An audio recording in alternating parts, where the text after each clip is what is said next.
এটাই হচ্ছে বাইপাস। মানে সম্ভবত সংবিধান যারা রচনা করেছিলেন রচয়িতারা, তারা কখনো ভাবেননি যে এইরকম ভাবে ব্যবহার করা হবে। পারপাসটাই হচ্ছে বাইপাস করা। পরে তারা যদি বলে আইন বুঝিনি, তার থেকে বড় মিথ্যাচার আর কিছু হতে পারে না। সংস্কৃতি। সেকেন্ডেরটা কি বললে? হিন্দু বাঙালি আর মুসলমান বাং আলি। মুসলমান বাঙালি বাং আলি, আচ্ছা। আসমানি, রংধনু, ফুফা, পানি, এগুলো বাঙালি সত্তায় কোনোদিন ছিল না। ওরা নাকি রাগ করলে 1 মিনিটের মধ্যে কত কিছু হয়ে যাবে, ওই যে ওরাটাকে বোঝানো, এটা আমি বলছি এটাকে কিন্তু খুব প্ল্যানফুলি বাঙালির উপর ইম্পোজ করা হয়েছে।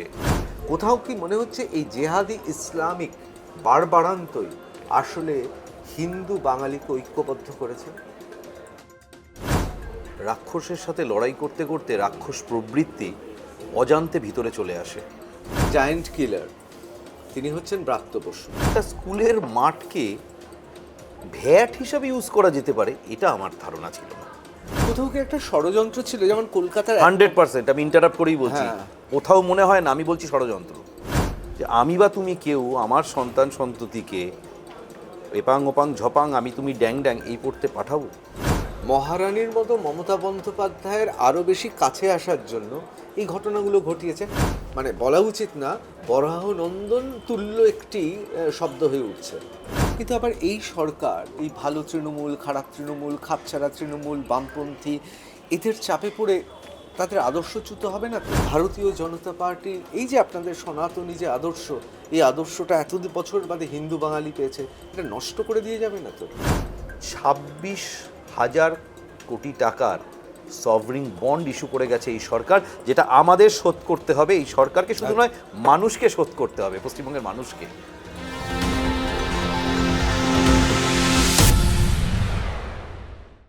সাংবাদিক হিসেবে একসময় খুব ঘাবড়ে গিয়েছিলাম, তার কারণ বৃন্দা কারাত বলতেন দমদম দাওয়াইয়ের কথা। আমি বৃন্দা কারাতকে জিজ্ঞেস করেছিলাম যে হঠাৎ এত নাম থাকতে দমদম দাওয়াই কেন? তখন বেশ অহংকারে সুরে বৃন্দা কারাত বলেছিলেন যে দমদমটা বামেদের দুর্গ, আর সেই বামেদের দুর্গতে যিনি আজকের আমাদের অতিথি, অর্থাৎ দমদমের বিধায়ক অরিজিৎ বক্সী। অরিজিৎ, আপনাকে স্বাগত।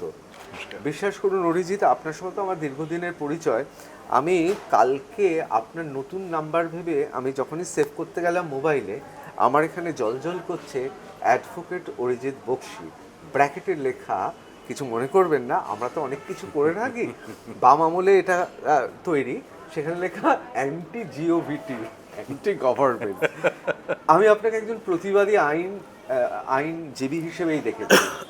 সেই আইনজীবী এখন আইন সভার সদস্য।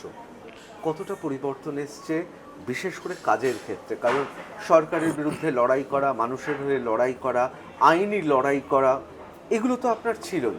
এবার আইন সভার সদস্য, এবং আমরা সবাই মুগ্ধ হয়ে দেখলাম, প্রসঙ্গ যাই হোক না কেন, বিধানসভায় আপনি খুব যুক্তি দিয়ে বলছেন, বিশেষ করে ওবিসি, আদার ব্যাকওয়ার্ড ক্লাসেস, সে সম্পর্কে আপনার গোটা বাংলায় ভাইরাল হয়ে গেছে, খুব সুন্দর বলছিলেন। কেমন লাগছে এই পরিবর্তনটা?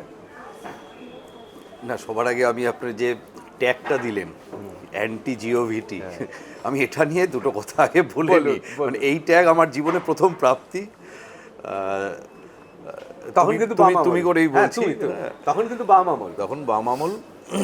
সমস্যাটা হচ্ছে অ্যান্টি গভর্নমেন্ট নয়, বরাবরই অ্যান্টি পিপল যে মুভমেন্টগুলো ছিল সরকারের, সেই জায়গায় প্রো পিপল আমার বা আমাদের কালেকটিভ স্ট্যান্ড ছিল। যেমন আমি একটা প্রথম উদাহরণ দিই, তোমার তো মনেই রয়েছে, ধরো যে এক্সাম্পলটা দিয়ে শুরু করলে, ওবিসির বক্তব্যের কথা বললে, আমি নিজে তো এই মামলার সাথে অঙ্গাঙ্গিভাবে দীর্ঘদিন ধরে জড়িয়ে, এই মামলার আমি একজন আইনজীবী হিসাবে এই মামলার সাথে আমি দীর্ঘদিন ধরে, এবং আজ থেকে না, এটা আমি ওখানে বলেছিলাম বিধানসভায় দাঁড়িয়ে যে অনারেবল স্পিকার আমাকে 13 মিনিট সময় দিয়েছেন, কিন্তু লড়াইটা 16 বছরের লড়াই। আর এই লড়াইয়ের সূত্রপাত তো বাম আমলেই, 2010-এ বামফ্রন্টের একদম শেষ ল্যাপে গিয়ে যাদের রিজার্ভেশন প্রাপ্য তাদেরকে বঞ্চিত করে কাস্ট বেসড রিজার্ভেশন ইন্ট্রোডিউস করা, এটা তো একেবারেই আনকনস্টিটিউশনাল। আমাদের সংবিধানের সেকুলার যে একটা অ্যাটমসফিয়ার, সেখানে তো কখনো এটা সাপোর্টেড নয়। আর সেটা নয় বলে সেটাকে ঘুরপথে, যেটাকে আমি বিধানসভাতেও বলেছি, ঘুরিয়ে নাক ধরা, সেটাকে ওবিসি রিজার্ভেশনের আওতার মধ্যে নিয়ে এসে মুসলিম রিজার্ভেশনকে ইম্পোজ করা, এর থেকে বড় অ্যান্টি পিপল স্ট্যান্ড আর কি হতে পারে? তো কেউ যদি অ্যান্টি পিপল স্ট্যান্ড নেয়, সেই জায়গায় যারা আমরা সাধারণ খুব সামান্য শিক্ষিত এবং যারা আমরা বিষয়টা বুঝি যে মানুষের এটা কি ক্ষতি, আমি বলছি যে এই ওবিসি ইস্যুতে কত বড় ক্ষতি হয়েছে সেটা এখনও বাংলার ওবিসি ভাই বোনেরা জানে না। জানে না কেন? ইনফরমেশন নেই বলে। কিছুদিন আগে পর্যন্ত আমরা দেখতাম একটা কনস্টেবলের অ্যাপয়েন্টমেন্টের লিস্ট পাবলিশ হয়েছে, সে 30 জনের নাম পাবলিশ হয়েছে। তার মধ্যে দেখা গেছে একাধবার না, বহুবার 24 জন একটা বিশেষ ধর্মাবলম্বী, মুসলিম ধর্মাবলম্বী, পরিষ্কার বলছি। কোথাও 42 জনের পাবলিশ হয়েছে, দেখা যাচ্ছে 34 জন মুসলিম ধর্মাবলম্বী। এবার তুমি যদি আমাদের পপুলেশনের যে ডেমোগ্রাফি তার সাথে কম্পেয়ার করো, দিস ইজ আ ফ্যাক্ট যে এটা একটা হিন্দু মেজরিটি স্টেট। একটা হিন্দু মেজরিটি স্টেটের এমপ্লয়মেন্টে কি করে মুসলিম মেজরিটি হয়ে যাচ্ছে, যেখানে বারে বারে তদানীন্তন সরকার বারে বারে গলা ফাটিয়ে বলতো যে মুসলিমেরা ভীষণ পিছিয়ে পড়া এখানে। তারা হঠাৎ করে কি হলো যে ডাক্তারের যে ডাক্তারি ছাত্র হবার এনরোলমেন্ট থেকে শুরু করে সরকারি চাকরি থেকে শুরু করে সব জায়গায় হঠাৎ করে তারা লাফিয়ে এতটা উঠে এলো। অধিকাংশ ওবিসি ভাই বোনেরা জানি না যে তাদের কোটার সংরক্ষণটা কেটে নিয়ে এদেরকে দিয়ে একটা in guise of OBC reservation Muslim রিজার্ভেশনকে ইম্পোজ করে দেওয়া তাই হয়েছিল। নয়, বাম আমল থেকে তৃণমূল আমলে এমন কিছু ক্ষেত্রে সংখ্যালঘু তোষণ এমন জায়গায় পৌঁছেছিল, সোয়েদ থেকে শুরু করে আনসারি তাদেরও ঢুকিয়ে দেওয়ার চেষ্টা করেছে, মানে বরং আপত্তিটা সেখান থেকেও এসেছে। শুধু তাই নয়, বাম আমলের সূচনা তৃণমূল আমলের দুটো মারাত্মক অ্যাঙ্গেলের সাথে অ্যাডেড হয়েছিল। তৃণমূল সরকারে আসার পর দেখলো যে একটা মুসলিম তোষণের সোনার খনি বাম রেখে গেছে। সে সেই খনিটাকে শুধু অ্যাকোয়ার করলো না, দুটো সাংঘাতিক জেসিবি তার মধ্যে বসিয়ে দিল সেটাকে আরও বেশি এক্সকাভেট করার জন্য। নাম্বার ওয়ান,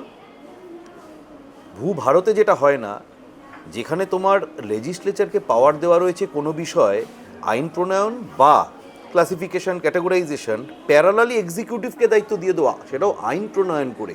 2012 যে অ্যাক্টটা, যেটা ক্যালকাটা হাইকোর্টে 22 মে 2024 অ্যাবসোলিউটলি স্টাক ডাউন করেছে প্রভিশনগুলো, যে এটা তো হতেই পারে না যে বিধানসভা বা সংসদ, যেখানে একটা collective wisdom of people's representatives, তাদের একটা যে পাওয়ার সংবিধান দিচ্ছে বা আইন দিচ্ছে, সেই আইনই আরেকটা ধারায় এক্সিকিউটিভকে তুমি সেম পাওয়ার ডেলিগেট করে দিচ্ছ, তাহলে বিধানসভার দরকারই থাকছে না। পারপাসটাই হচ্ছে বাইপাস করা, পারপাসটাই হচ্ছে বাইপাস। মানে সম্ভবত সংবিধান যারা রচনা করেছিলেন, রচয়িতারা, তারা কখনো ভাবেননি যে এইরকম ভাবে ব্যবহার করা হবে। এক্স্যাক্টলি। এবং আমি কালকে যে কথাটা দিয়ে শুরু করেছিলাম, ইন্টেলেকচুয়াল ডিসঅনেস্টি, কিভাবে এটাকে করছে। বাইপাস করার জন্য শুধু আইন প্রণয়ন করে থেমে থাকেনি, এটাকে বাইপাস করার জন্য শিডিউলটাকে পর্যন্ত চেঞ্জ করে দিয়েছিল। আর যুক্তি হিসাবে দেখিয়েছিল একটা judgment, Indra Sawhney judgment, landmark judgment. Intellectual ডিসঅনেস্টির ক্লাসিক এক্সাম্পল এটা। ইন্দ্র সাহানি জাজমেন্ট যে সময় ছিল, সেই সময় এই পাওয়ারটা লেজিসলেচারকে তখনও সেই আইন আসেনি। সেই জায়গায় দাঁড়িয়ে সুপ্রিম কোর্ট বলেছিল যে এই পরিস্থিতিতে এক্সিকিউটিভ করতে পারে। তার প্রায় 50-75 বছর পরে, যেখানে স্পেসিফিক লেজিসলেশন রয়েছে, সেখানে গিয়ে তাকে বাইপাস করার ব্যবস্থা করে দেওয়া সেই সময়ের জাজমেন্টকে দেখিয়ে।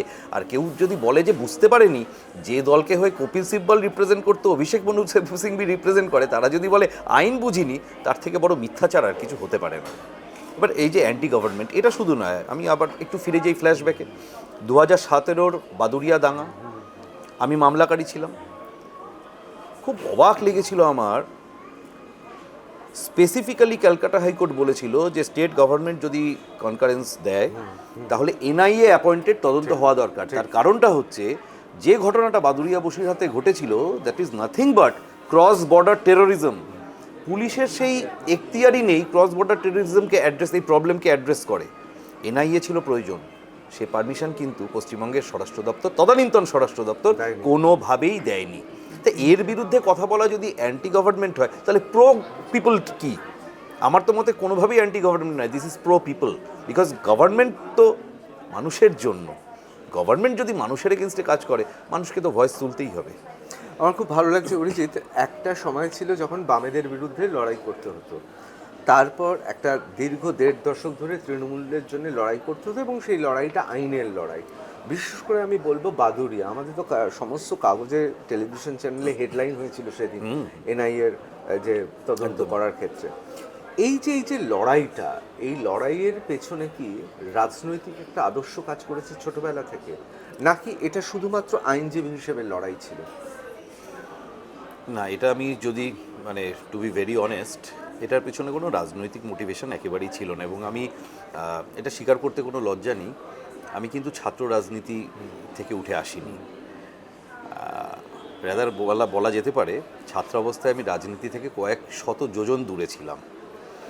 কেন জানি না, আমার তখন মনে হতো যে politics is not my cup of tea. এবং আমি পলিটিক্যাল লিডারদের খুব একটা পছন্দও করতাম না, টু বি ভেরি ফ্র্যাঙ্ক, পছন্দও করতাম না। আমার খালি মনে হতো এরা খালি কথা বানিয়ে বানিয়ে বলে। কিন্তু সত্যি কথা বলতে আমার রাজনীতিতে আসাটা একেবারেই কোনো প্ল্যান প্রোগ্রাম করে নয়। যদি বলো, হ্যাঁ, আমি এটা স্বীকার করতে লজ্জা নেই, কিছু বই এর জন্য দায়ী। এইচ.ভি. শেষাদ্রির একটা বই আছে, যে আমি ওনার ভাষাতেই, যে ভাষা অরিজিনাল লেখা, মারো দেশ বাট গায়ো, পার্টিশন নিয়ে। ওই বইটার একটা ট্রান্সলেশন আমি পড়েছিলাম। বইটা আমাকে ভীষণভাবে ইনফ্লুয়েন্স করেছিল, যেটা ভাবতে যে সত্যি আমরা এমন একটা দেশে থাকি, বারে বারে আমরা পারসিকিউটেড হই, বারে বারে আমরা মারা যাই, বারে বারে আমাদের উপর আক্রমণ হয়, আর আমরা চুপ করে থাকি, মেনে নিই, সহ্য করে নিই। এটা কতদিন হতে পারে? এবং সত্যি কথা যে যতবার বাঙালি হিন্দুর উপর যে বর্বরচিত অত্যাচার হয়েছে, বিশেষত পার্টিশনের সময়, আমার মনে হয় না পৃথিবীতে এর সমতুল্য, আমি বলছি হলোকাস্টও এর সাথে কম্পারেবল নয়, অবশ্যই কম্পারেবল নয়। তো সেই জায়গা থেকে আমার মোটিভেশনটা ছিল যে আমাদের যেটা হিন্দুত্বের চিন্তাভাবনা, মানে অস্তিত্ব, সত্যি কথা বলতে যে খুব কড়া হিন্দুত্বের ব্যাপার সেটা নয়, অস্তিত্ব, হিন্দুত্বের অস্তিত্ব, হিন্দুর অস্তিত্ব, এটা নিয়ে আমি কিছুটা কাল্টিভেট করা শুরু করেছিলাম। আর ওই কাল্টিভেট করলেই কি হয়, আস্তে আস্তে যেন একটা ওপরওয়ালার একটা যোগসাজশ, সামহাউ এনিহাউ কোনো একটি সংগঠন, যেমন আমি বলছি হিন্দু জাগরণ মঞ্চ, কোথাও তারা আমার বলা কিছু কথা তাদের ভাল লেগেছিল, তারা আমাকে অ্যাপ্রোচ করেছিল যে আপনি তো এগুলো নিয়ে একটু নাড়াঘাটা করেন, বোঝা যায়, তো আমাদের কিছু ক্লাসেস হয়, যদি আপনি সেখানে এসে শোনেন এবং বলেন ভালো হয়। তা সেখানে একটা ইনফর্মাল যাতায়াত, সেখানে ইনফর্মাল যাতায়াত থেকে একদিন একটা ইনভিটেশন কোনো একজনের মাধ্যমে, আমি আর নাম নিচ্ছি না, সেখানে যে আপনি তো এই বিষয়গুলো বেশ চর্চা করছেন, একদিন আমাদের অফিসে আসুন, মানে পার্টি অফিসে আসুন, ইনভাইট করেই। একদিন চা খেতেই, যেমন তুমি আমাকে কফি খাওয়াচ্ছ, এরকম একদিন চা খেতেই আমি ধরে ফেলেছি খুব একজন বড় নামের, কিন্তু স্বভাবগুণে অরিজিৎ সেই নামটা প্রকাশ করছেন না, সেটা উজ্জ্বলই থাক। তা তিনিও চা খেতেই ডেকেছিলেন।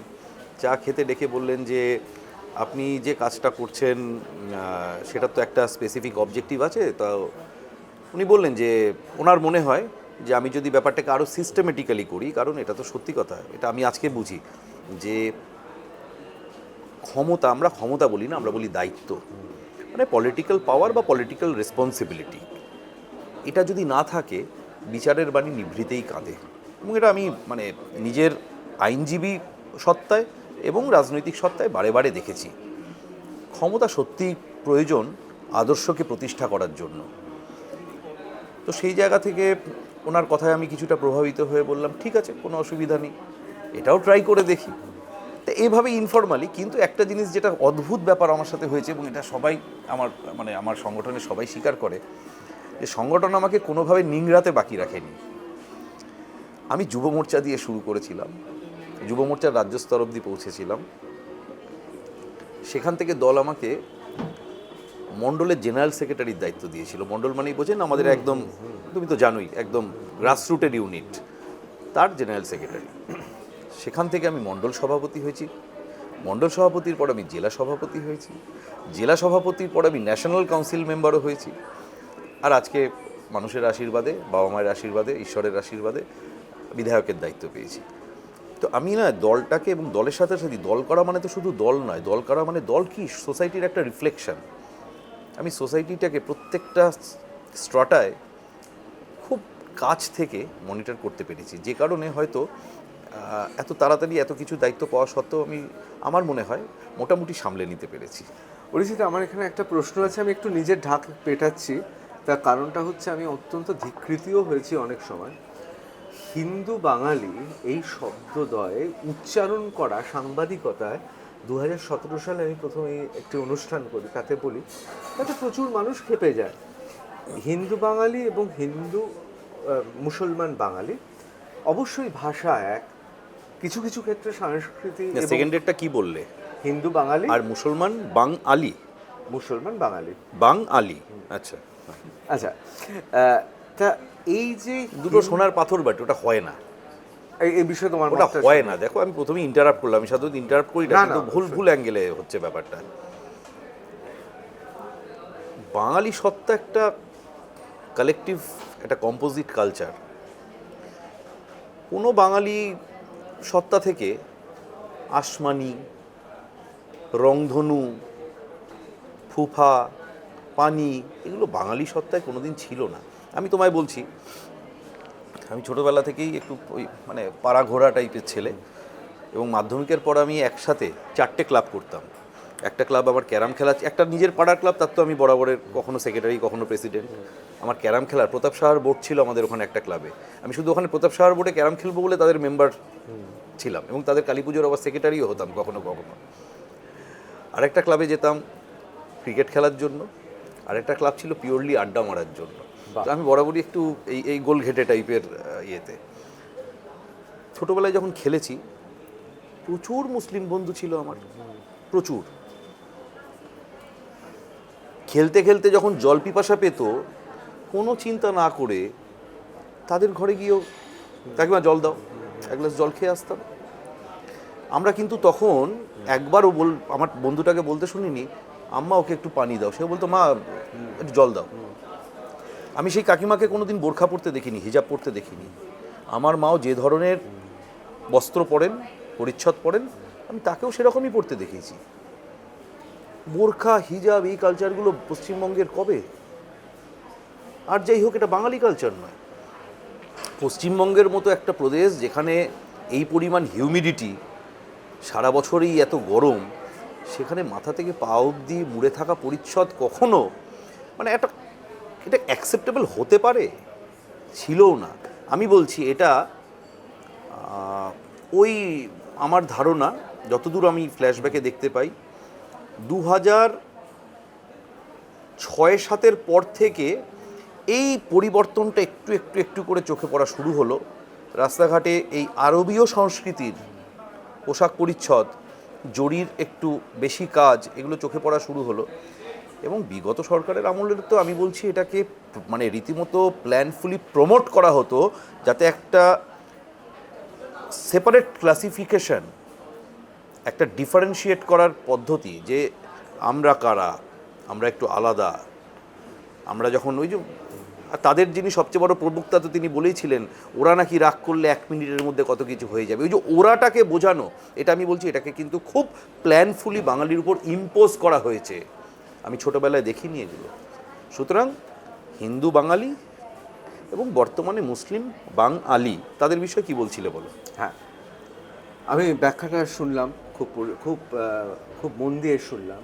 তাহলে কি আমি ধরে নেব কোথাও যে আমরা ছোটবেলায় যে সৈয়দ মুস্তফা আলী থেকে শুরু করে আমরা, নজরুল তো আছেনই, আমরা তো কখনো হিন্দু মুসলমান ভেবে তো তাদের লেখা পড়িনি কখনো। এবং আমার এখনো পর্যন্ত আমার প্রিয় লেখকের নাম সৈয়দ মুস্তফা আলী।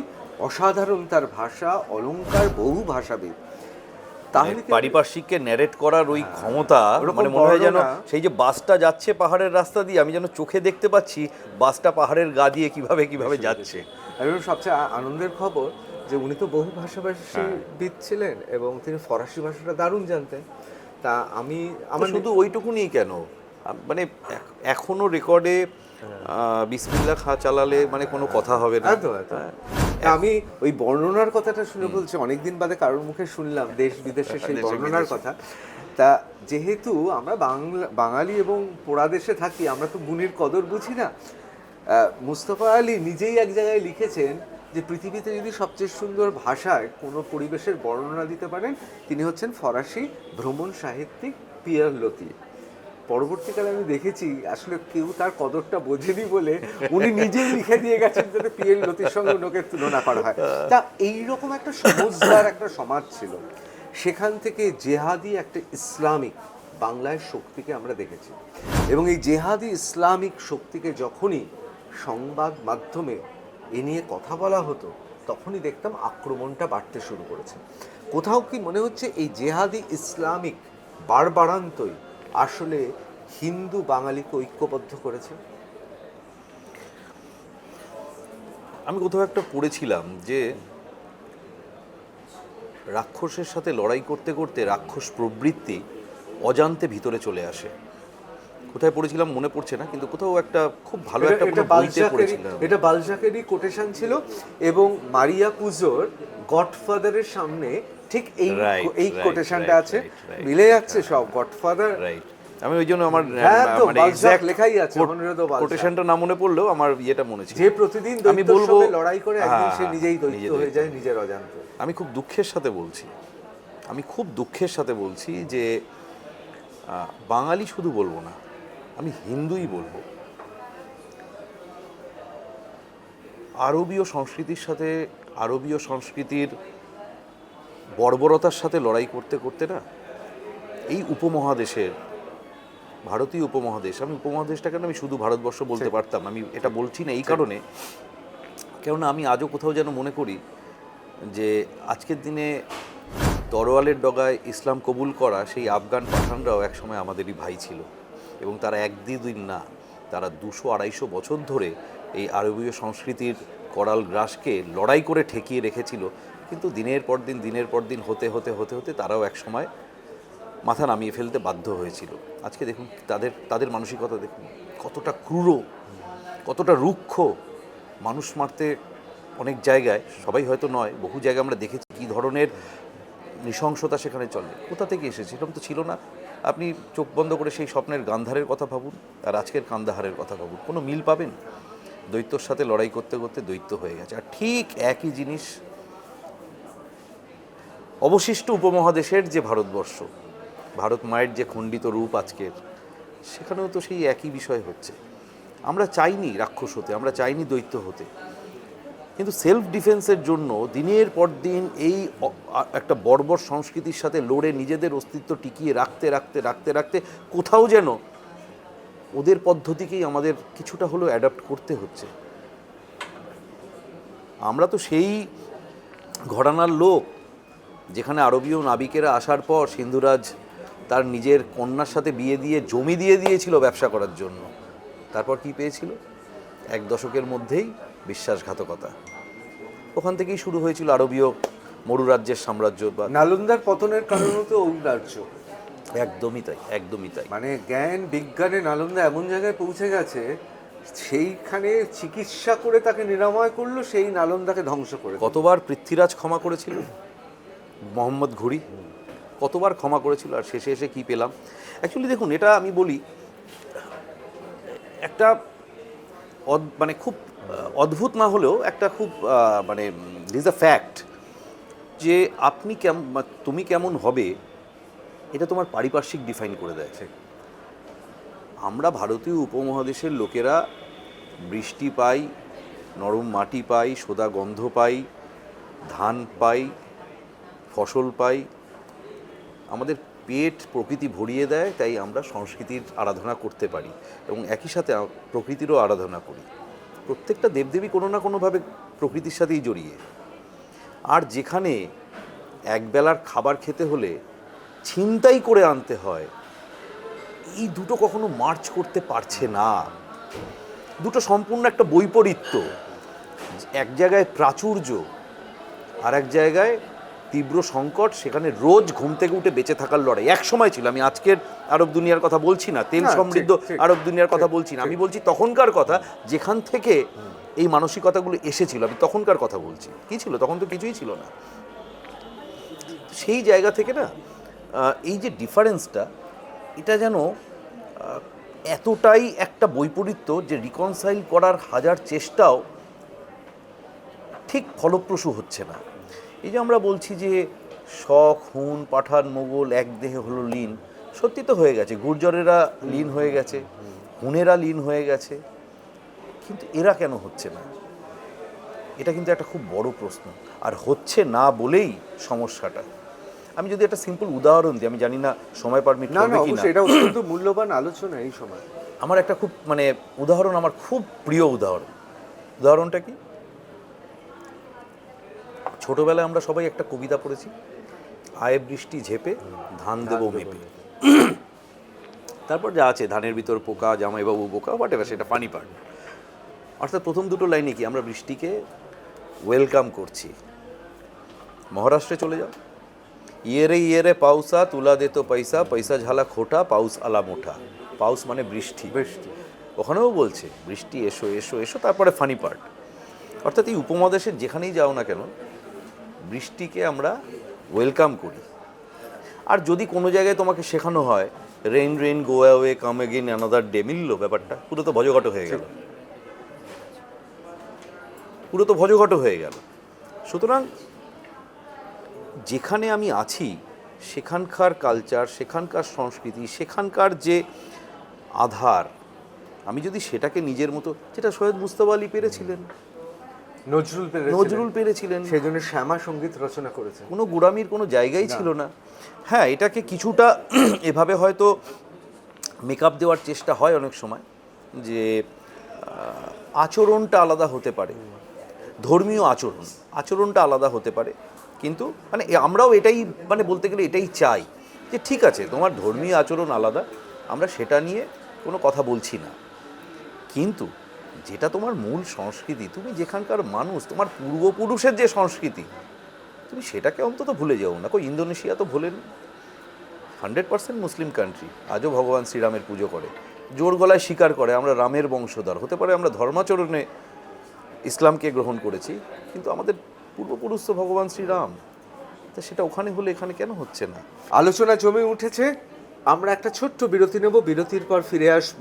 কোথাও কি তাহলে এই উপমহাদেশে ইসলাম এবং যারা কমিউনিস্ট পার্টিতে অর্থাৎ কমিউনিজমে বা বামপন্থায় বিশ্বাস করেন, তারা জোর করে বিদেশি সংস্কৃতি, বিদেশি ভাব চিন্তা কৃত্রিমভাবে এই উপমহাদেশে চাপিয়ে দিতে চাইছেন? এবং তার সঙ্গে সঙ্গে একটা প্রশ্ন করতেই হয়, ব্রাত্য বসুকে হারিয়ে দমদমে ভারতীয় জনতা পার্টির বিধায়ক হয়েছেন অরিজিৎ বক্সী। কোথাও কি তাহলে আসলে এবারকার নির্বাচনে শুধু ব্রাত্য বসু নয়, বাংলায় যারা কোট আনকোট বুদ্ধিজীবী, তাদেরকে বাংলার মানুষ প্রত্যাখ্যান করেছে? একটা ছোট্ট বিরতি নিয়ে ফিরে আসছি টাফ টক উইথ ঋতব্রত।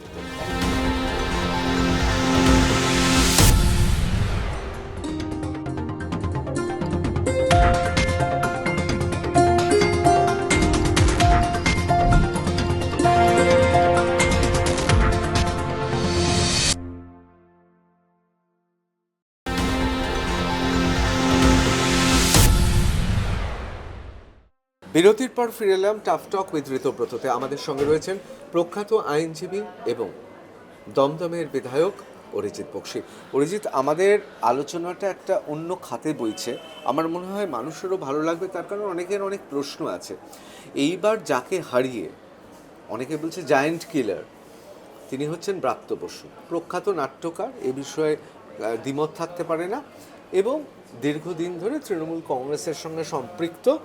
তাকে হারানো, একদিকে শুধুমাত্র একজন কোট আনকোট বিদ্বজন বুদ্ধিজীবী যাই বলি, তাকে হারানো, আবার অন্যদিকে এই প্রথম পশ্চিম বাংলার বুকে একটা নির্বাচন হলো যেখানে ওই তথাকথিত বিদ্বজন বা বুদ্ধিজীবীদের কোনো রকম এবার তাদের কোনো ভূমিকা ছিল না। তারা ভারতীয় জনতা পার্টিকে ভোট দিতেও বলেনি, তাদের মধ্যে বরং অনেকে বলেছিল নো ভোট টু বিজেপি। তারা মুখ চুন করে এখন বাড়িতে বসে আছে। তারা মমতা বন্দ্যোপাধ্যায় সরকারের কাছ থেকে মাসোহারা পেতেন, তারা মমতা বন্দ্যোপাধ্যায় সরকারের কাছ থেকে বিভিন্ন পুরস্কার পেতেন। আবার কি অদ্ভুত ব্যাপার যে এইবার ব্রাত্য বসুকেও, যাকে জায়ান্ট কিলার বলা হচ্ছে, এখন নির্বাচনের পর অনেকে বলছে আর জায়ান্ট কিলার টিলার না, এমনি হাঁটতো, অরিজিৎ অনেক বেশি কাজ করবে সবাই জানতো, পদ্মের ঝড় চলছে, কিন্তু কখনো কি মনে হয়েছিল যখন নির্বাচনে দাঁড়ালে যে ব্রাত্য বসুর বিরুদ্ধে লড়াই করছে? দমদমে আমি অন্যান্য জায়গার বলতে পারবো না, দমদমে প্রায় 40 ব্রাত্য বসু। অন্যান্য মিউনিসিপ্যালিটির কাউন্সিলরদের কথা ভাবো, আর দমদম বিধানসভায় যারা কাউন্সিলর আছে তাদের কথা ভাবো। আমি স্পেসিফিক কারোর নাম বলছি না, কারণ আজকের দিনে তারা অপ্রাসঙ্গিক, কিন্তু যখন তারা প্রাসঙ্গিক ছিলেন, প্রবল দৌর্দণ্ড প্রতাপ, দর্দণ্ড প্রতাপ, মানে ওই সেই কথায় যেটা সেই বলতো বাঘে গরুতে এক ঘাটে জল খাওয়া, সেই ধরনের প্রতাপ। যদিও আমি বারে বারে এটাও বলেছি, পুরো প্রতাপটাই পুলিশি ব্যবস্থাটা করায়ত্ত ছিল সেই কারণে। কারণ প্রশাসনকে দলদাস করে কেউ বিরোধী রাজনীতি করছে, তাকে রাত্রিবেলা তুলে নিয়ে গিয়ে একটা ফলস কেস দিয়ে ঢুকিয়ে দেওয়া, বারে বারে এনডিপিএস কেস, মিথ্যে এনডিপিএস কেসে বিরোধী বিশেষত বিজেপির বহু ছেলেকে ফাঁসিয়ে দেওয়া, পক্সো মামলায় ফাঁসিয়ে দেওয়া, কোনো কিছু বাকি দেয়নি এরা। সত্যি কথা বলছি, লড়াইটা কঠিনই ছিল।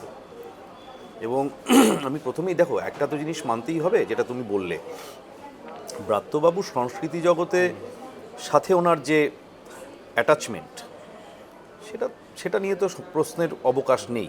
একজন সংস্কৃতিবান, তথাকথিত সংস্কৃতিবান নাট্যকার হিসাবে তার ইয়ে রয়েছে, এবং দীর্ঘদিন তিনি মন্ত্রী, যে কারণে ওনার নতুন করে আর পরিচিত হবার কিছু ছিল না, এটা ফ্যাক্ট। সেই তুলনায় আমার পরিচিতি অনেকটাই কম ছিল, এবং এই জায়গাটা আমি আইডেন্টিফাই করতে পেরেছিলাম বলেই তুমি যদি আমার নির্বাচনী প্রচারের এখন মানে ভিডিওগুলো ইউটিউবে দেখো, আমি কালকেই রাত্রিবেলা হঠাৎ করে ইউটিউবে আছে কিনা দেখতে গিয়ে দেখলাম অজস্র সেগুলো রয়েছে। আমি দেখলাম যে আমার মূল চ্যালেঞ্জটাই হচ্ছে পরিচিতি।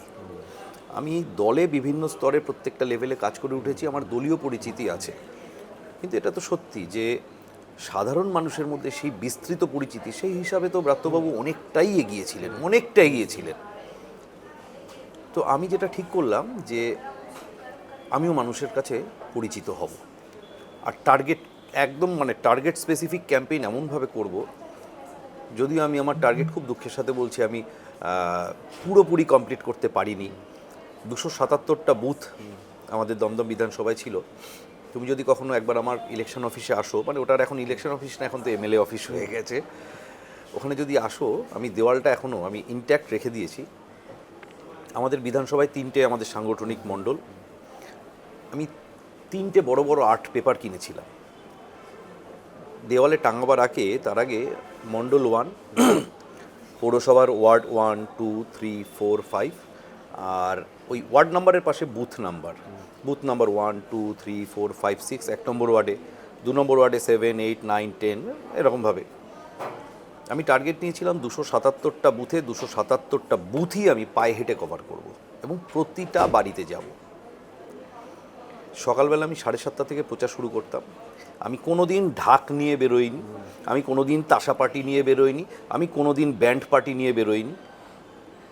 আমি যে ওয়ার্ড, এবং আমি সমস্ত কর্মীদের ডেকে নিতাম না, কারণ আমি জানতাম যে আমার লড়াইটা একটা দীর্ঘদিন, 40 দিন টানতে হবে। আর ওই টেম্পারেচার, মানে রেগুলার 46, 47, 48 ডিগ্রি টেম্পারেচার উঠে যাচ্ছে। তাই আমি জানতাম যে কর্মীদের যদি আমি প্রচুর এঙ্গেজ করি, বেশি দিন টানতে পারবে না ওই টেম্পারেচার আর ওই হিউমিডিটি।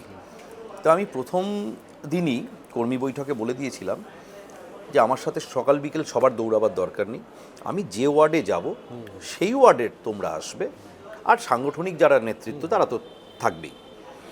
এতে করে যেটা হয়েছিল যে আমি প্রতিটা ওয়ার্ডেই কিছু কিছু কর্মী সব সময় পেয়েছিলাম। এটা যদি আমি প্রথম থেকে পুরো এক্সস্ট করে ফেলতাম, আমি হয়তো শেষের দিকে আর তাদেরকে আমি টানতাম, কিন্তু আমার সাথে ওরা হয়তো অতটা টানতে পারতো না ওই ওয়েদারে। আমি প্রত্যেক দিন সকালবেলা 7:30 থেকে শুরু করতাম, পৌঁছাতাম 8টা থেকে, মোটামুটি পথ চলা শুরু, বেলা 2টো 2:30 অবধি চলতো। তারপর কর্মীদের ওখানেই একটা স্বল্প, মানে একটা হালকা টিফিনের ব্যবস্থা, কারণ ওই গরমের মধ্যে হেভি টিফিন কেউই নিতে পারতো না, করে জুস যতটুকুনি পারতাম, ফ্রুট জুস যতটা করার আমি চেষ্টা করতাম, করে তারা বাড়ি চলে যেত।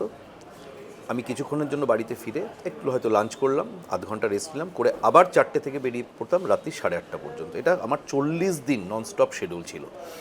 আর ওই রাত্রিবেলা যখন ফিরতাম 9টা নাগাদ, আমি ইলেকশন অফিসে ফিরে আসার পর ওই দেওয়ালে যে বুথগুলো লেখা রয়েছে কাটতাম। কাটার জন্য দুটো পেন রেখেছিলাম, একটা সবুজ একটা নীল, যেটা ফুল যে বুথের 100% বাড়ি কভার করেছি আমি চৌকাঠে পৌঁছে, সেটা সবুজ দিয়ে কাটতাম। আর যেটা পার্শিয়ালি কমপ্লিট, হয়তো 75% হচ্ছে, 25% বাকি, সেটা নীল দিয়ে কাটতাম। পরদিন আবার ওই বাকিটা কমপ্লিট করে তারপর আবার পরের বুথটা ধরতাম। তো এইটা করে আমি, ওটা আবার সবুজ হয়ে যায়, সেটা আবার সবুজ হয়ে যেত। এটা করে আমি টোটাল 277টা বুথের মধ্যে 243টা বুথ 100% পায়ে হেঁটে বাড়ির সামনে চৌকাঠে পৌঁছে নিজের হাত জোর করে নিজের কথা বলেছি। আর আমি কোনো বড় বড় রাজনৈতিক ডায়লগ দিইনি, আমি খুব সিম্পল। দেখো, এত বাড়িতে গিয়ে তো এত কথা বলা সম্ভবই নয়। তো আমি যেটা করতাম, ওই হ্যান্ড মাইক, সজলদাকে দেখেছিলাম, দেখে আমার খুব মনে ধরেছিল যে সত্যি, মানে দেখো, আমি একটা রাস্তা দিয়ে প্রচার করে যাচ্ছি, ঘরের ভিতরের লোক জানতেই পারলো না, তাতে লাভ কি? ওই জন্য 3টে হ্যান্ড মাইক কিনেছিলাম। বাড়িতে সবসময় একটা চার্জে বসানো থাকতো, দুটো নিয়ে বেরোতাম, রোটেট করিয়ে নিতাম। টানা সেলসম্যানের মতো, আমাকে অনেকে বলেছে এটা কি হচ্ছে, সেলসম্যানের মতো দেখতে লাগছে, এবং এটাও বলেছে। একদম বাড়ির সামনে দিয়ে যেতে যেতে অল্প 2-3টে কথা, একই কথা বলতে বলতে যেতাম, যে আমি পাড়ার ছেলে, ঘরের ছেলে, কোনো নেতা টেতা নই, ফর্মালিটির ব্যাপার আমার সাথে নেই, সমস্যা হলে ফোনে পাবেন, সার্টিফিকেট চাইলে সই করে দেব, কোনো রকম অসুবিধায় হাসপাতাল, স্কুলের রেফারেন্স বাড়ির পাশে পাবেন। অন্তত এটুকুনি বলবো না যে, যাই হোক, আমি আর কারো ব্যাপারে সমালোচনা করতে চাই না, কিন্তু বিগত দিনের যিনি ছিলেন, আমাকে সেদিনও একজন বলে গেলেন, আমি জনতার দরবারে বসেছিলাম, শেষ করতে করতে রাত্রির 2:45 বেজেছিল, 6:30টায় শুরু করেছিলাম, রাত 2:45 চেয়ার থেকে উঠেছি। তো একজন আমাকে একটা কমপ্লিমেন্ট দিয়ে গেলেন, সেটা আমার খুব মনে একটা দাগ কেটে গেল। তিনি বললেন যে প্রথমত রাত 2:30টার সময় কোনো জনপ্রতিনিধিকে আমি কোনো দিন কোনো মানুষের সাথে কথা বলতে দেখিনি, মানে অফিসে বসে। আর দ্বিতীয়, উনি যেটা বললেন, উনি একটু দুঃখের সাথেই বললেন যে বিগত সময়ে গিয়ে যে ব্যবহার পেয়েছিলাম, নিজেকে মানুষ বলে মনে হয়নি, পশু বলে মনে হচ্ছিল। অন্তত মানুষের সম্মানটুকু দিয়েছেন, এটুকুনি যথেষ্ট। আমার সহকর্মী এবং আমার দীর্ঘদিনের সহকর্মী সোমনাথ দে তোমার এলাকাতেই থাকে, আমাকে একদিন রাত্রেবেলায়, আমার মনে আছে, খুব দুঃখ করে বলছিল, দাদা, শিক্ষামন্ত্রীর এই কেন্দ্র, সেখানে আমার মা পড়তেন মতিলাল গার্লস হাই স্কুল, সেইখানে কোনো ছাত্রী নেই এখন, শুধু প্রাথমিক বিদ্যালয় চলছে। মানে সোমনাথের মতো এরকম অনেকেই খুব দুঃখ করে বলছিলেন, যে জায়গায় শিক্ষামন্ত্রী রয়েছেন সেইখানে একটি স্কুল, মানে ঐতিহ্যবাহী স্কুল, কারণ সোমনাথের মা পড়তেন, মানে এটা দীর্ঘদিনের ঐতিহ্য, মানে 3 জেনারেশন, 3 প্রজন্মে, 3 প্রজন্ম। মানে সেদিকে একবার চোখ মেলেও তাকালেন না। কোথাও কি মনে হয়েছে যে মমতা বন্দ্যোপাধ্যায় যেমন তৃণমূলের অ্যাসেট এবং লায়াবিলিটি, ব্রাত্য বসুও তার কেন্দ্রে অ্যাসেট এবং লায়াবিলিটি হয়ে উঠছিল? এটা সত্যি আমাকে আশ্চর্য করেছে। মতিলাল গার্লস স্কুলের কথা যেমন বললে, আমি এরকম আরও 15টা স্কুলের নাম এখনই বলতে পারি। আমি দুটো উদাহরণ দিই। দমদম স্টেশনের ঠিক কাছে দেশবন্ধু, দীর্ঘদিনের নাম করা প্রতিষ্ঠিত স্কুল, এবং অনেক কৃতি ছাত্রছাত্রী পশ্চিমবঙ্গের, মানে ভারতবর্ষে অবশ্যই। ওখান থেকে ছড়িয়ে পড়েছে পরবর্তী জীবনে, ওখান থেকে ছাত্রজীবন শেষ করার পর। আমি প্রচারে যখন ওই দেশবন্ধু স্কুলের সামনে পৌঁছালাম, বলতে গেলে অবাক হয়ে গেলাম, হতবাক, অবাক শুধু নয়, হতবাক হয়ে গেলাম। স্কুল চলছে না, স্কুল বন্ধ, এটা সারা পশ্চিমবঙ্গে সেই পরিস্থিতি তো আমরা দেখেইছি, করে দিয়ে গেছেন। বিগত দিনে শিক্ষামন্ত্রীর জমানায় প্রায় 11,000+ স্কুল ঝাঁপ ফেলেছে, লালবাতি জ্বেলেছে। আমি এটা ভাবিনি যে একটা স্কুলের মাঠকে ভ্যাট হিসাবে ইউজ করা যেতে পারে, এটা আমার ধারণা ছিল না। এখনও দেখে এসো, এখনও গেলে বুঝতে পারবে যে একটা স্কুলকে, স্কুল বন্ধ হয়ে সেটা ভ্যাটে পরিণত হয়েছে। আমি বলেছিলাম, পৌরসভা যদিও এখনও আমাদের বোর্ড নয়, তাও সম্মানীয় মুখ্যমন্ত্রী বারে বারে আমাদের বলেছেন যে নিজেদের বিধায়ক কম ভাববেন, কাউন্সিলর ভাববেন বেশি, মানুষের এমার্জেন্সি পরিষেবাগুলোকে চালিয়ে যাবেন, কোনোভাবে যাতে বন্ধ নয়। তো আমরাও সেইভাবে, প্রত্যেক বিধায়ক সেই চেষ্টা করে যাচ্ছে। আমি পৌরসভাকে বলেছি, দক্ষিণ দমদম পৌরসভাকে, যে ভাই অন্তত ভ্যাট জাতীয় ব্যাপারটা থেকে স্কুলটার মুখটাকে মুক্তি দাও। স্কুল বন্ধ সেটা তো বুকে ব্যথা দেয়, স্কুলের মুখে যদি ভ্যাট হয়ে যায় সেটা ব্যথা না, সেটা মানে পরিবেদনা। না সত্যি মানে এটা ভাবতেও কিরকম আশ্চর্য ভাবতো লাগছে। প্রাচ্যবাণী, আশুতোষ, আমি তো বলছি আমি পরপর বলে যাব, বান্ধবনগর। আমি সেদিন গেছিলাম, আমাকে বান্ধবনগর যেটা প্রাইমারি স্কুল, তার যিনি হেডমাস্টার, মানে ইভেনচুয়ালি সে আবার একসময় আমার ছাত্র ছিল। আচ্ছা। আমি একসময় খুব পড়াতাম, আমি ছাত্র জীবনে মানে আমি টিউশন পড়ানো শুরু করেছিলাম ক্লাস 9 থেকে, ক্লাস 8-এর স্টুডেন্ট, 7-8 পড়াতাম। তারপর আস্তে আস্তে যত বেড়েছে সময় যেহেতু আমার একটা ইঞ্জিনিয়ারিং ব্যাকগ্রাউন্ড আছে, আমি ক্যালকাটা ইউনিভার্সিটি থেকে এমটেক করেছি, তো তখন চুটিয়ে টিউশন পড়াতাম বিভিন্ন কলেজের ছাত্রছাত্রী, কম্পিউটার সায়েন্স আইটি রিলেটেড। তো তাদের মধ্যে একজন, সে এখন ওই স্কুলের হেডমাস্টার মশাই। আর বেটা এত বদমাস, আমাকে ফোন করেছে একদিন, ফোন করে বলছে, বিধায়ক স্যার আপনি একদিন আমাদের এখানে আসুন প্লিজ আসুন, স্কুলটা দেখে যান। আমি জানি মাস্টারমশাই, হেডমাস্টারমশাই ডাকছেন, আমি তো আপনি আগে বলে কথা বলে গেছি। গাড়ি থেকে নেমে দেখি হাসতে হাসতে দাঁড়িয়ে রয়েছে সেই শ্রীমান। তা আমি তো তখন তো তুই বলতাম, এখন মাস্টারমশাই হেডমাস্টারমশাই তো আর বলতে পারি না। আমি বললাম তুমি এখানে, সেটা তুমি আমাকে বললে না যে তুমি হেডমাস্টার? বলছে স্যার বললে যদি না আসতেন। ছাত্রদের সাথে আমার খুব মানে কজি একটা রিলেশন ছিল, বন্ধুর মতো আমরা ইয়ে করতাম। হ্যাঁ, বন্ধুর মতো মানে আবার এখনকার বন্ধুর মতো নয়। হ্যাঁ, আমি আর এটা নিয়ে বেশি ডিসকাস করতে চাই না। শিক্ষকদের তার নিজের সম্মানটা মেনটেন করে, ডিগনিটিটা, প্রফেশনের ডিগনিটিটা মেনটেন করে বন্ধুত্ব করা উচিত, সেটাকে ইয়ে করে নয়, বিলিয়ে দিয়ে নয়। তো আমি সেটাকে মেনটেন করি। ওদের সাথে আমার খুব একটা আত্মিক সম্পর্ক, আমি বন্ধুত্বের থেকেও বলবো একটা আত্মিক সম্পর্ক, দাদা ভাইয়ের মতো একটা রিলেশন ছিল। কিন্তু যেটা বলতে গেছিলাম, যে গিয়ে যে পরিস্থিতি দেখলাম সেটাও খুব বেদনাদায়ক। ছেলেটা খুব ভালো ছেলে, খুব উদ্যমী। ও ওখানে আসার পরেই অনেক সরকারি দপ্তরে ঘুরে টুরে অনেক কষ্টে একটা ফান্ডের ব্যবস্থা করে নিয়ে এসে বিল্ডিংগুলোকে সংস্কার করেছে, সারিয়েছে, পরিষ্কার করেছে। আগে ছবি দেখালো, মানে সে ধ্বংসস্তূপ থেকে বলতে গেলে ফিনিক্স পাখির মতো তুলেছে। কিন্তু দুঃখের বিষয় কি জানো, একটা ছাত্র নেই। ও আমাকে বলছে যে স্যার আমি যেটা বানাচ্ছি আমি বুঝতে পারছি না আমি কাদের জন্য বানাচ্ছি, আমি কি এটাকে ব্যবহার করতে পারবো? আমার এত খারাপ লাগলো শুনে। অথচ এক সময় মানে ওই এলাকার মানুষ বলছে যে ওখানে বাচ্চাদের প্রাইমারি স্কুল, বলছে সকালবেলা মনে হতো বন্যার স্রোতের মতো বাচ্চারা ছুটির সময় বেরোচ্ছে। কোথাও কি একটা ষড়যন্ত্র ছিল, যেমন কলকাতার 100%, আমি ইন্টারাপ্ট করেই বলছি, কোথাও মনে হয় না, আমি বলছি ষড়যন্ত্র। শিক্ষাক্ষেত্রকে সম্পূর্ণভাবে বেসরকারীকরণ করার একদম স্ট্রেট ফরওয়ার্ড ষড়যন্ত্র। আমি এখানেই বলছি, আমি আমার প্রচারের সময় একবার না বোধহয় 1,00,000 বার বলেছি, টাকার খেলা।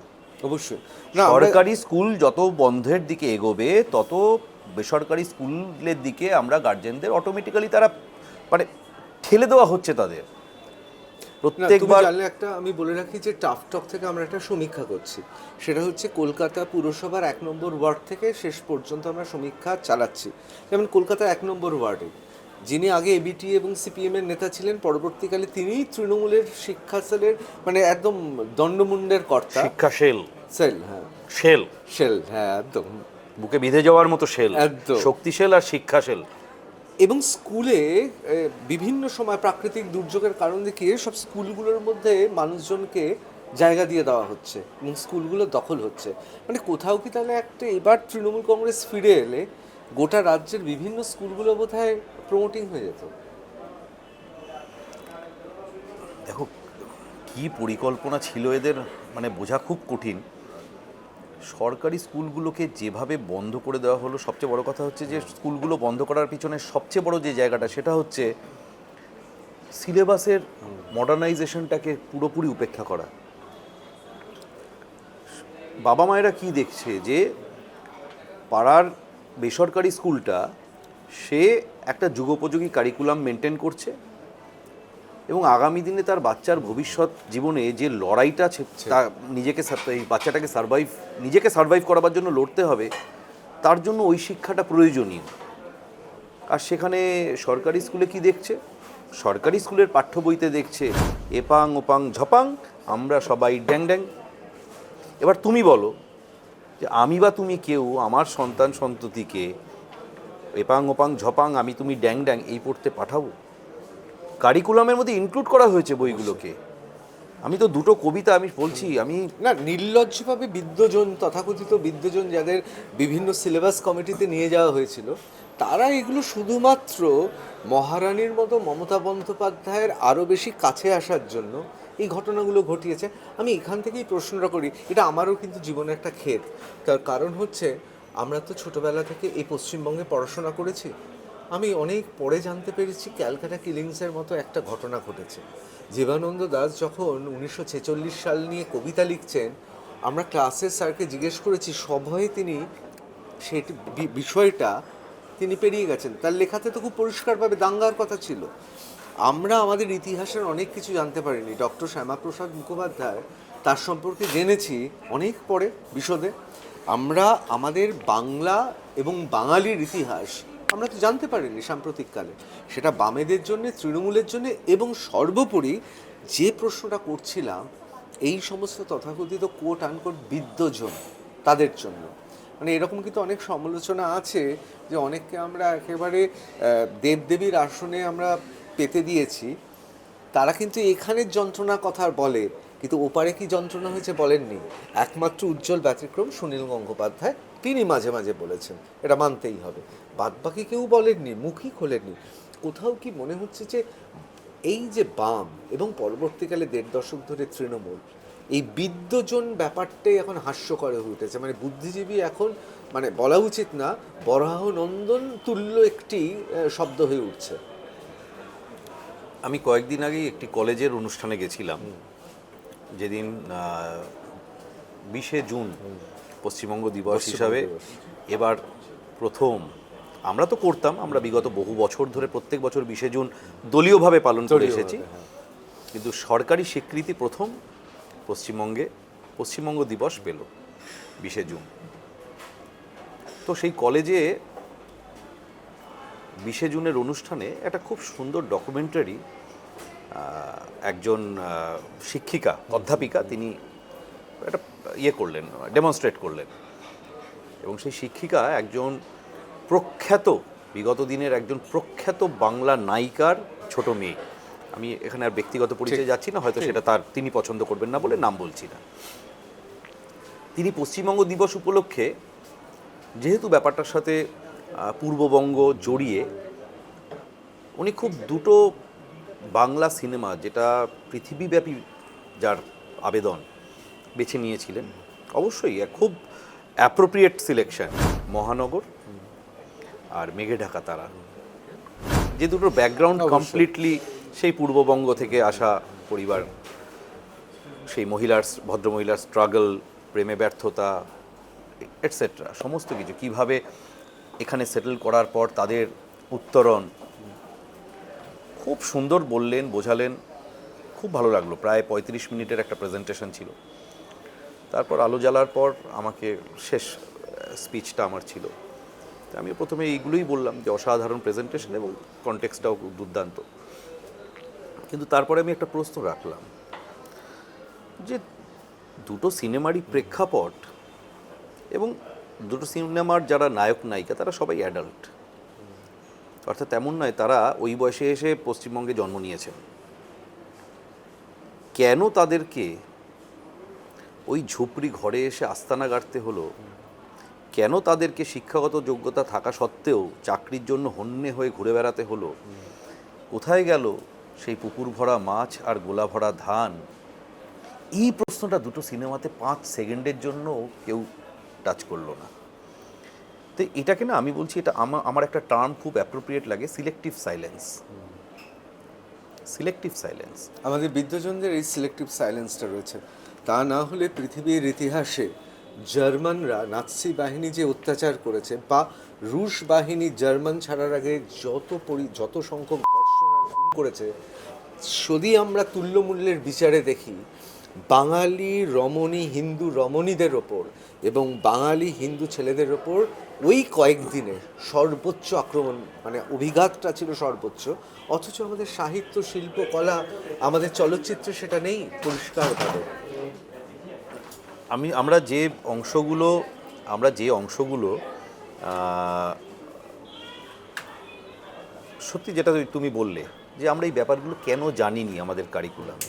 ইতিহাস তো নির্মম, এবং ইতিহাস ফ্যাক্টের উপর দাঁড়িয়ে থাকে। এই ফ্যাক্টগুলো কেন সাপ্রেস করা হলো? যেমন আমি বলি যে বিগত কিছুদিন যাবৎ আমরা পশ্চিমবঙ্গ দিবস পালন যেটা করছি, তার সাথে সাথে গ্রেট ক্যালকাটা কিলিংয়ের উপর অনেক আলোচনা হয়েছে। আমরা কতজন আলোচনা করি যে শ্যামাপ্রসাদ মুখার্জির হিন্দু বাঙালির জন্য যে লড়াই, তার দুটো মোটিভেশন, মানে দুটো ইনসিডেন্ট তার মোটিভেশন ছিল। একটা গ্রেট ক্যালকাটা কিলিং, এটা দিয়ে আর নতুন করে বলার কিছু নেই। হ্যাঁ, তবে আমি বলছি, আমি যদিও আমরা খুব সহজে বলছি বলার কিছু নেই, কিন্তু আমি বলছি সেদিন কলেজে গিয়ে আমি যখন ছাত্রছাত্রীদের জিজ্ঞাসা করলাম, তারা আজও জানে না। আমি তাদের বললাম যে আমি জানি না এখন আবার প্লাস্টার করা হয়ে গেছে কি না, যে শিয়ালদা স্টেশনে নেমে, আমি আমার কলেজ লাইফে যেমন ট্রেনে করে যেতাম, শিয়ালদা স্টেশন থেকে নেমে বাস ধরে, শিয়ালদা স্টেশনে নেমে এপিসি রোড ধরে শ্যামবাজারের দিকে হেঁটে গেলে ভিক্টোরিয়া কলেজ, সেই ভিক্টোরিয়া কলেজের রাস্তার দিকে জানলাটা আমি বহু বছর দেখেছি। আমি যেটাই বললাম, জানি না এখন প্লাস্টার করে দেওয়া হয়েছে কিনা, ইট দিয়ে গাঁথা ছিল। কেন গাঁথা ছিল? আমরা কি জানি যে ওই রাজাবাজারের গরুর মাংস ঝোলানোর হুক দিয়ে ওখানে তরুণীদের নগ্ন দেহকে গেঁথে ঝুলিয়ে দেওয়া হয়েছিল? আমরা কি জানি যে গ্রেট ক্যালকাটা কিলিংয়ের ঠিক পরে পরেই নোয়াখালীর দাঙ্গা, নামটা অনেকে শুনেছি। কিভাবে এই দাঙ্গা করা হয়েছিল, কে করেছিল? এমনকি চপলকান্ত ভট্টাচার্য, আনন্দবাজারের ভূতপূর্ব সম্পাদক এবং অত্যন্ত বিদগ্ধ মানুষ, তার বইটাও ব্যান ছিল গত কয়েকদিন আগে, মানে গত বছরে সেটা আবার পাবলিশ করার জন্য অনুমতি প্রাপ্ত ব্যান্ড হয়েছে। মানে চপলকান্ত বাবুকে বলা হয়েছিল যে আপনি এই বইটা ছাপাবেন না। না, মানে আমি বলছি যে এই যে গোলাম সরোয়ারের নোয়াখালী দাঙ্গার যে নায়ক, সে কিভাবে মজা পেত? খেলা হবে যে এই যে সোনার, আমি বারবার বলছি, খেলা তখন থেকে শুরু হয়েছিল। কি খেলা খেলেছিল গোলাম সরোয়ার? নোয়াখালী গ্রামটা ঘিরে ফেলে সেই পূর্ণিমার রাতে গ্রামের মাঝখানে সমস্ত খড় এক জায়গায় করে আগুন লাগিয়ে ছোট্ট 2 মাস থেকে শুরু করে 7 বছরের বাচ্চা, তাদেরকে ছুঁড়ে ফেলেছিল সেই খড়ের গাদায়। আর যখন সেই ছোট্ট বাচ্চাগুলো শরীর যন্ত্রণায় দগ্ধ হয়ে যাচ্ছিল, বল্লমের ডগায় তাদের গেথে খেলা হয়েছিল। এটা কেন আমরা আমাদের জেনারেশনকে জানাবো না? কেন জানাবো না যে কোন খেলা হয়েছিল আর কি খেলা আমাদের পূর্বপুরুষ সহ্য করে আজকে তাদের অস্তিত্ব টিকিয়ে রেখেছে? সবাই পারেনি, আমরা পেরেছি আমাদের অস্তিত্ব টিকিয়ে রাখতে। কাদের সাথে লড়াই করতে হয়েছে, কোন খেলার সাথে? আমি একটু আগে যেটা বলছিলাম যে ওই দৈত্যের, যেটা তুমিও বললে, দৈত্যের সাথে লড়াই করতে করতে সেই ভাব কিছুটা নিজেদের মধ্যেও চলে আসে। আমাদের জানতে হবে যে কাদের সাথে আমরা লড়ছি, তারা কি করতে পারে, তারা কি করেছে, পারে শুধু নয়, তারা কি করেছে। আমরা কেন জানবো না যে যখন রেফারেন্ডাম হয়েছিল এই পশ্চিমবঙ্গের 97.something% মুসলিম জনগোষ্ঠী বাংলাকে পার্টিশন করে পাকিস্তান অন্তর্ভুক্তির পক্ষে রায় দিয়েছিল? এটা কেন জানবো না? এগুলো তো হিস্টোরিক্যাল ফ্যাক্ট। এগুলো আমাদের পড়ানো হয়নি তো। এটাই সিলেক্টিভ সাইলেন্স। শুধু পড়ানো হয়নি না, বিদ্বজনেরাও এটা এড়িয়ে গেছে খুব সযত্নে। এবং তার সাথে একটা খুব, এই যে সিনেমা দিয়ে কথা শুরু হয়েছিল, ওটাই বলি, সিনেমায় একসময় একটা খুব, মানে একটা একদম টেমপ্লেট অ্যাম্বিয়েন্স। কোথাও একটা কারোর উপর অত্যাচার হচ্ছে আর পিছনে একটা কোথাও একটা আজানের শব্দ ভেসে উঠছে, মানে যেন একটা বরাবর একটা ভিকটিম কার্ড প্লে করা। এটার কারণটা কি মনে হয়? বেশিরভাগ এই চলচ্চিত্রকার, লেখক এরা বামপন্থী ছিল বলে, যেটা আমরা বিরতির আগে আলোচনা করছিলাম। একদিকে ইসলামিক চিন্তাভাবনা, অন্যদিকে মার্ক্সীয় দর্শন বা সমাজতত্ত্বের দর্শন, দুটোই যেহেতু বিদেশি, দুটোর মধ্যে কোথাও একটা মিল আছে। এই সাবকন্টিনেন্ট, উপমহাদেশে দুটোই জোর করে চাপিয়ে দেওয়া হচ্ছে। এটা একটা খুব ভাইটাল জায়গা। এটা অনেকের অনেক রকম মতামত আছে, কিন্তু আমরা যদি বেসিক জায়গাটা দেখি, দুটোরই একটা অদ্ভুত সাদৃশ্য আছে। যেমন ইসলাম, আমি একটু পড়াশোনা করেছি যতটুকুনি আমার জ্ঞান বুদ্ধিতে, তারা কোনো বর্ডার মানে না। প্যান ওয়ার্ল্ড তাদের পেরিফেরি মনে পড়ে। মানে এই যে কথাটা যেটা বলে, লা আল্লাহ ইল্লাল্লাহ মুহাম্মাদুর রাসূলুল্লাহ, অর্থাৎ গোটা পৃথিবীটাই, যেটার তর্জমা করলে দাঁড়ায় গোটা পৃথিবীটাই আল্লাহর, মানে ওদের ঈশ্বরের তৈরি। এই যে ওনারশিপ, আর আমরা কি বলি সর্বং খলবিলদং ব্রহ্ম, অর্থাৎ পুরোটাই ঈশ্বর। দেখুন, দুটার মধ্যে খুব সামান্য শব্দের অক্ষরের পার্থক্য। পৃথিবীটাকে যদি আমি বলি ঈশ্বরের, আর পৃথিবীটাকেই আমি বলছি ঈশ্বর, একটা এক্সক্লুসিভ একটা ইনক্লুসিভ। আমি বলছি তুমিও ঈশ্বর, আমিও ঈশ্বর, চারদিকে জড় জীব যা রয়েছে সব ঈশ্বর। সব ঈশ্বর। যে সংস্কৃতিতে সব কিছুকে ঈশ্বর বলে মেনে নেওয়া হয় সেখানে হানাহানির কোনো জায়গা থাকে না। কিন্তু যে সংস্কৃতি বলে যে পৃথিবীটা অমুক ঈশ্বরের, তার মানে যে সেই ঈশ্বরকে মানে না তার জন্য পৃথিবী নয়। এই যে ইনক্লুসিভ আর এক্সক্লুসিভ অ্যাপ্রোচ, কমিউনিজমেও তাই। কমিউনিজমও কোনো বাউন্ডারি মানে না, ডিক্টেটরশিপ অফ প্রোলেটারিয়েট, অর্থাৎ সর্বহারাদের একনায়কতন্ত্র। এবং শুধু তাই নয়, তার সাথে একজন কমিউনিস্ট আইডিওলজিক্যালি সে যদি স্ট্রং হয়, যদি সে সত্যি সত্যি হয়, তার কাছে ভারতবাসী হিসাবে একজন তার যতটা না কাছের, তার থেকে অনেক বেশি কাছের তার কোনো এক চেচেনিয়া বা যুগোস্লাভিয়া বা হোয়াট এভার যেখানে যেখানে আছে সেখানকার কোনো কমিউনিস্ট তার অনেক বেশি কাছের তার আইডিওলজিক্যালি। কেননা সে মনে করে কোনো ব্যারিয়ার না, কমিউনিজমের বীজ যার বুকে সেই হচ্ছে কমরেড বা কমরেড হোয়াট এভার কী বলে। তো এই যে দুটোর মধ্যে একটা, কিন্তু এই যেটা দিয়ে শুরু করলে যে একটা অ্যাপ্রোচের সাদৃশ্য মারাত্মক। কিন্তু সমস্যাটা হচ্ছে যেটা, কমিউনিজমের এই ললিত বাণী বলার জন্যই পশ্চিমবঙ্গের মাটিটাই একমাত্র সাহারা হয়েছিল এই বাঙালি বামপন্থীদের। এই ললিত বাণী কিন্তু বাংলাদেশে চলল না। স্বাধীনতা 3 বছরের মধ্যে সেকুলার সংবিধান হয়ে গেল ইসলামিক সংবিধান। তা এই যে বড় বড় নেতারা প্রমোদবাবু থেকে শুরু করে জ্যোতিবাবু সবই তো ভিটামাটি চাটি হয়ে এখানে এসে শান্তির বাণী গীতা ছড়ালেন। মুখোপাধ্যায়ের কথা তো মানে খুব গুরুত্বপূর্ণ, গীতা মুখোপাধ্যায়ের কথা। আমরা এই নিয়ে একদিন বিশদে আলোচনা করব, কিন্তু আমাকে যে প্রশ্ন দুটো করতেই হবে এখন। একদিকে একটা ভারতীয় জনতা পার্টির সরকার এসছে, যারা বলতেন বাঙালির ডিএনএতে বিজেপি নেই, তাদের একদম ভুল প্রমাণ করে দিয়ে একেবারে পদ্মের ঝড়ে এই সরকার এসছে। কিন্তু আবার এই সরকার এই ভালো তৃণমূল, খারাপ তৃণমূল, খাপছাড়া তৃণমূল, বামপন্থী এদের চাপে পড়ে তাদের আদর্শচ্যুত হবে না তো? যেমন ধরুন ভবানীপুরের একজন কাউন্সিলর শুনছিলাম নাকি সাধু, এবং যারা সাধু বা যারা পুজো করেন তাদের বেশ উত্তম মধ্যম দেওয়ার একটা চেষ্টা করেছিলেন নির্বাচনের আগে। আবার ধরুন ইকবাল শামস 134 নম্বরের, তিনি হচ্ছেন কাউন্সিলর। এরা আবার ঢুকে যাবে না তো? কোটি কোটি টাকার মালিকেরা, এরা সব ঢুকে যাবে না তো? এরা সবাই ভারতীয় জনতা পার্টির এই যে আপনাদের সনাতনী যে আদর্শ, এই আদর্শটা এত বছর বাদে হিন্দু বাঙালি পেয়েছে, এটা নষ্ট করে দিয়ে যাবে না তো? এই ভয়গুলো তখনই আসে যখন আপনি একটা ফ্লোটিং স্টেটে থাকে। যেমন ধরুন তৃণমূল অ্যাজ সাচ আইডিওলজি বা সামাজিক দর্শন, আইডিওলজি ছেড়েই দিলাম, আমি সামাজিক দর্শন বলে অ্যাজ সাচ কিছু ছিল না। একটা আন্দোলনের মতো বিষয়, ঢেউয়ের মতো বিষয়। ঢেউটা উঠেছিল কি বাম বিরোধিতার মধ্যে দিয়ে, প্রয়োজনীয়ও ছিল, আমি সেটা মিথ্যে অস্বীকার করব না, প্রয়োজনীয়ও ছিল। কিন্তু যখনই সেই এজেন্ডাটা বা সেই টার্গেটটা অ্যাচিভ হয়ে গেল, তারপরে কি একটা শূন্যতা। মমতা ব্যানার্জি সরকার তৈরির পরে, গভর্নমেন্ট ফর্ম করার পরে তার যারা ফলোয়ার বা দলীয় কর্মী তাদের কিন্তু আর কোনো দিশা দেখাতে পারেননি। অটোমেটিক্যালি মানুষের যে সুপ্ত বাসনাগুলো আইডিওলজিহীন হলে সেগুলোই ফ্লারিশ করে ওঠে, এবং অটোমেটিক্যালি গোটা দলটাই একটা তোলাবাজি সিন্ডিকেটে পরিণত হয়ে গেল, যার উপর উনিও আর কন্ট্রোল করতে পারেননি বা চানওনি। চানওনি, চাইলে হয় না, এটা আমি মানি না। উনি চেষ্টা করতেই পারতেন, বিন্দুমাত্র করেননি, এবং তার কারণও ছিল, কারণ উনি বুঝতেই পেরেছিলেন উনি যাকে তার ভবিষ্যৎ বলে ভেবেছিলেন তিনি এগুলোতেই সিদ্ধহস্ত, তাই তিনি আটকাবেন কাকে? চ্যারিটি বিগিনস অ্যাট হোম, ঘরেই চ্যারিটি করতে পারেননি, ওনার কথা বাইরে শুনবে কে? কিন্তু আমি এটুকুনি বলতে পারি যে পশ্চিমবঙ্গে, মাফ করবেন, ভারতবর্ষে 18টা রাজ্যে ভারতীয় জনতা পার্টির সরকার চলছে, এবং এর মধ্যে বহু রাজ্য আছে যেখানে 20 বছর 18 বছর চলছে।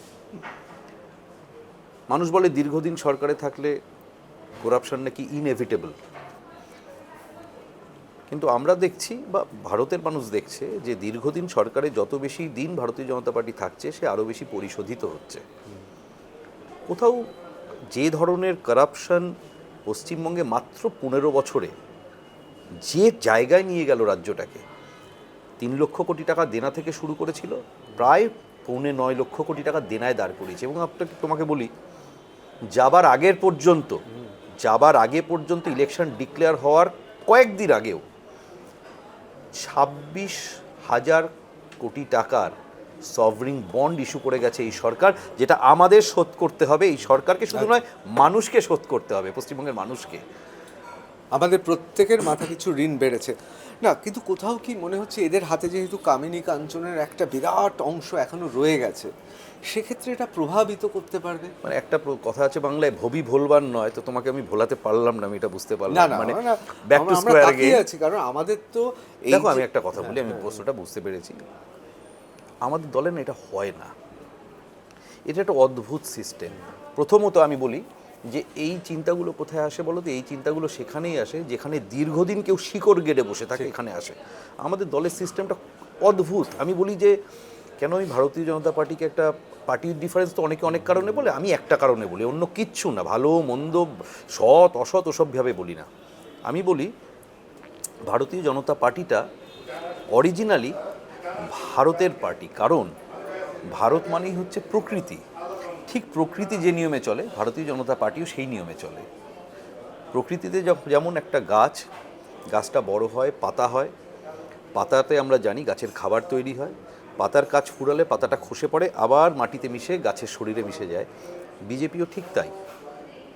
আমি মণ্ডল সভাপতি হয়েছিলাম, সেখান থেকে জেলা সভাপতি হয়েছিলাম, আমার টার্ম শেষ হয়েছিল, আমি দায়িত্বমুক্ত হয়ে গেছিলাম। দায়িত্বমুক্ত হওয়ার পর আমার দীর্ঘদিন কোনো পোর্টফোলিও ছিল না, কোনো পোস্ট ছিল না। দল আমাকে পাঠিয়েছিল কোথায়? আমি বলছি প্রায় 5 মাসে টোটাল করে 5 দিন বোধহয় আমি বাড়ির ভাত খেতে পাইনি। কেন? নির্বাচনের আগে দল আমাকে নদিয়া এবং মুর্শিদাবাদ, দুটো অ্যাডমিনিস্ট্রেটিভ ডিস্ট্রিক্ট, মানে নেই করে প্রায় 14টা মতো অ্যাসেম্বলি হবে, এই দুটো অ্যাডমিনিস্ট্রেটিভ ডিস্ট্রিক্টের এসআইআরের ইনচার্জ আমাকে করেছিল। আমি অধিকাংশ সপ্তাহে সকালবেলা ধরো সোমবার দিন সকালবেলা গাড়ি নিয়ে রওনা হয়ে গেলাম, একবারে পুরো ট্যুর সেরে আবার বৃহস্পতিবার ফিরলাম, শুক্রবার বাড়িতে থেকে আবার শনিবার রওনা হয়ে গেলাম, আবার বুধবার ফিরলাম। এইভাবে 5 মাস। দুটো অত্যন্ত গুরুত্বপূর্ণ জেলা, যেখানে ইসলামিক জেহাদিরা বহু সংখ্যক আছে, মারাত্মক রকম। এই ডিউটিটা করতে করতে আমি এই ক্যান্ডিডেটের খবর পেলাম।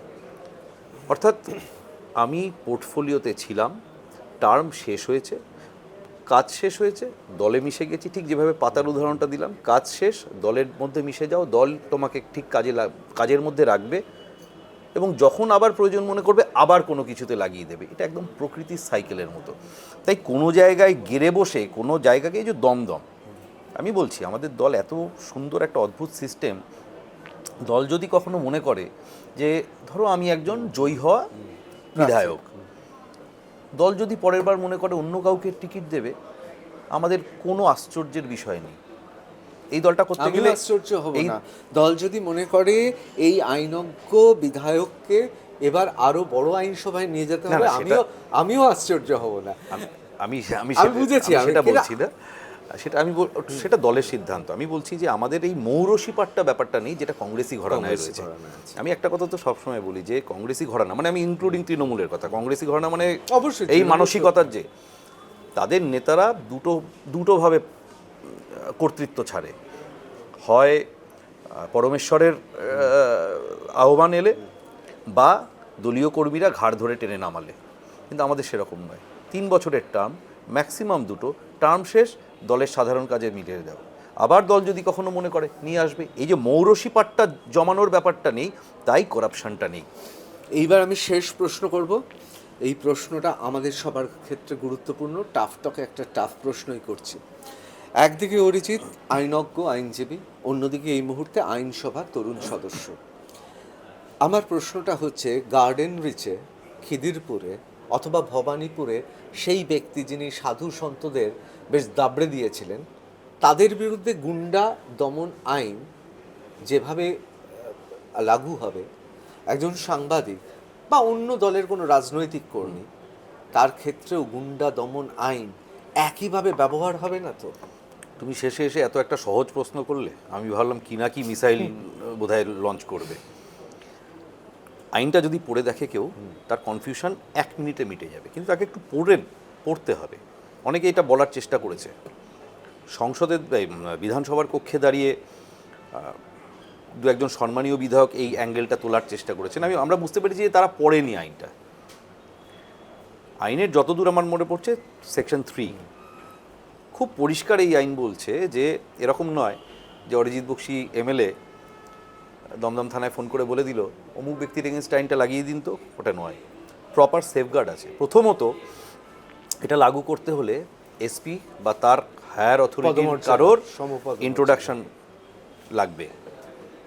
দ্বিতীয়ত, যেটা তিনি চাইলেও খুট করে করা যাবে না, অ্যান্টিসিডেন্টস থাকতে হবে।